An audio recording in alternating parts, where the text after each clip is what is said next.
Hello and welcome to LSAT Logic Applied. I'm your host, Andrew Leahy, an assistant teaching professor of law at Drexel Klein School of Law. This is a short format podcast where I take the tools from LSAT logical reasoning, assumptions, flaws, causation, strength and weaken, and apply them to real-world claims in the news, science, and public discourse. For those that don't know, the LSAT is the law school admission test, a standardized exam designed to assess logical reasoning, analytical thinking, and reading comprehension for law school applicants. It's a high-stakes test with a unique focus on how arguments work and how they fall apart.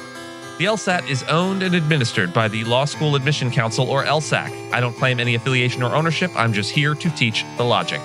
And you don't need to be studying for the LSAT to follow along. The point is to learn how to spot weak or incomplete reasoning in everyday life. The same kind of reasoning the LSAT trains you to attack under time pressure. Today's episode looks at a claim in science that solar storms may help trigger earthquakes on Earth. We're not evaluating whether earthquakes are complex or whether solar activity affects the atmosphere. We're evaluating how the argument connecting the two is constructed. Here's the background. A new model from researchers at Kyoto University proposes a surprising connection between solar activity and earthquakes. The idea is roughly this. Solar flares can increase electron density in the ionosphere, the electrically charged layer of the upper atmosphere. According to the model, those changes can create electrostatic forces that travel down into the Earth's crust. In certain conditions, especially in fractured rock filled with high-pressure fluids, those forces could increase stress along fault lines. The key claim is not that solar storms directly cause earthquakes. Instead, the argument is a little bit more subtle. Solar activity may act as a trigger, nudging faults that are already close to failure. Researchers also point to observations that unusual ionospheric behavior has sometimes been detected before major earthquakes. And in at least a few cases, large earthquakes have occurred shortly after periods of intense solar activity.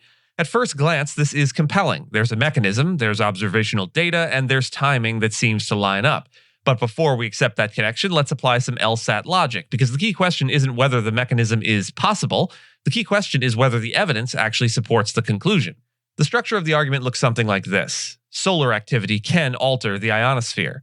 Those charges can, in theory, create electrostatic forces in the Earth's crust. Ionospheric anomalies are sometimes observed before earthquakes, and some earthquakes occur after periods of intense solar activity. Therefore, solar activity may help trigger earthquakes. That seems plausible, but on the LSAT, this is exactly where we slow down and look a little closer, because the argument depends on several assumptions that are not necessarily fully established. Let's start with timing and correlation versus causation. Yes, some earthquakes occur after solar activity, but earthquakes are happening all the time, and solar activity is also quite frequent, so the overlap may not be meaningful. On the LSAT, this is the classic flaw, treating correlation, or even just sequence, as evidence of causation. Just because one event happens before another doesn't mean it caused it. There's also the issue of potential reverse causation, or competing explanations already acknowledged in the research. Ionospheric anomalies may be caused by stress building up inside the Earth's crust before an earthquake, so the direction of causation may actually be reversed. Earthquake processes may be affecting the ionosphere, not the ionosphere affecting earthquake processes. On the LSAT, this is a textbook reversal error. Next, consider the proposed mechanism as against the real-world impact. The model suggests that ionospheric changes could generate electrostatic pressure in fractured rock. That's a theoretical pathway, but on the LSAT, identifying a mechanism is not enough. You also need to show that the effect is strong enough to matter in real-world conditions. A possible mechanism does not establish a meaningful causal relationship.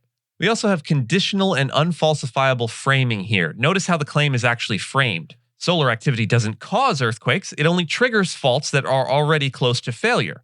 That makes the claim harder to test. If an earthquake happens after solar activity, it fits the theory. If it doesn't, the fault simply wasn't close enough to failure. On the LSAT, this is a subtle issue, a claim that becomes difficult to falsify because it's defined too flexibly. And finally, consider the examples being highlighted. The argument points to earthquakes that occurred after solar events, but what about solar flares that were not followed by earthquakes? Or earthquakes that occurred without any notable solar activity? If those cases are ignored, the argument may be relying on a selective sample, or cherry picking. On the LSAT, that's a classic case of cherry picking evidence.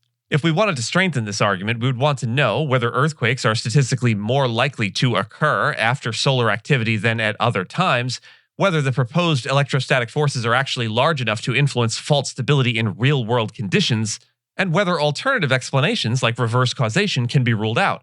On the other hand, the argument would be weakened if earthquake timing shows no meaningful correlation with solar activity, the electrostatic effects are too small to matter, or ionospheric anomalies are consistently shown to be caused by geological processes, not the other way around. In other words, the key issue is not whether the mechanism is possible, it's whether it actually makes a difference. This episode isn't really about solar storms or earthquakes, obviously. It's about how we evaluate claims that connect two complex systems, especially when there's a plausible mechanism and some suggestive evidence. On the LSAT, that's where the hardest questions live. The real issues are, is the relationship causal or just correlated? Is the effect meaningful or just theoretical? And are we seeing the full data or just parts that fit the story? Scientific claims are often persuasive because they offer a mechanism and a narrative, but logic asks a different question. Does the evidence actually support the conclusion? With that, I thank you for listening to LSAT Logic Applied. If you enjoyed this breakdown, subscribe for more short episodes where we apply clean logic to messy, real-world claims. See you next time.